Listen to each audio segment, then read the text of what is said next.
बिस्मिल्लाहिर्रहमानिर्रहीम। अस्सलाम वालेकुम। कैसे हैं आप सब लोग? जी जनाब, आज हम बना रहे हैं करेले और चने की दाल।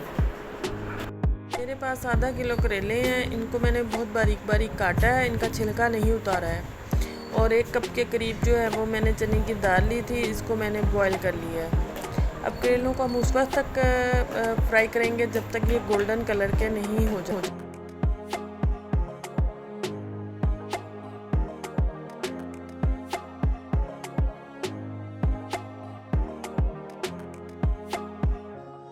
करेले गोल्डन कलर के हो गए तो अब हम इसमें डालेंगे प्याज हम 3 अदद डाल रहे हैं। इसमें आपकी मर्ज़ी, अगर आप ज़्यादा या कम करना चाहें तो कर सकते हैं।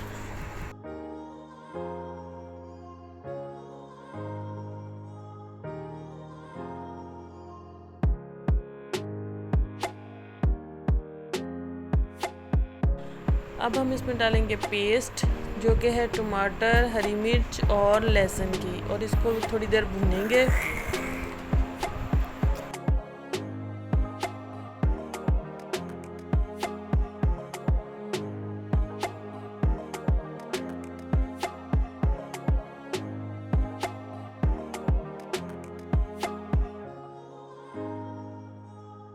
दो दिन भुनाई के बाद इसमें डालेंगे स्पाइसेस में है मेरे पास नमक, हल्दी, लाल मिर्च का पाउडर और कुटी हुई लाल मिर्च भी डालूंगी, और मैं सूखा धनिया भी डालूंगी। ये सब कुछ आधा आधा चम्मच है।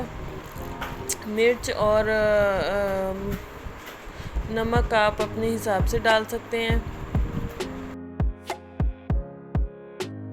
अब मसाले की भुनाई के बाद इसमें हम डालेंगे बॉयल दाल के साथ अगर थोड़ा बहुत पानी हो तो वो भी आप साथ में डाल सकते हैं। जैसा कि मेरी दाल में पानी था तो मैंने साथ ही डाल दिए।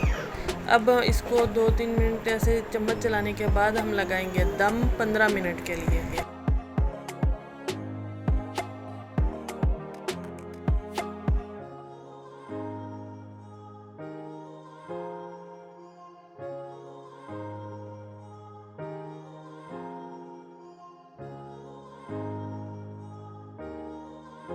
जी जनाब, 15 मिनट के दम के बाद हमारी दाल मज़ेदार सी तैयार है। इसको आप इंजॉय करें पराठे के साथ, अचार के साथ और चटनी के साथ। और अगर आपको मेरी रेसिपी पसंद आई हो तो प्लीज़ मेरे चैनल को सब्सक्राइब कीजिएगा और बेल आइकन के बटन को ज़रूर दबाइएगा। Thank you very much.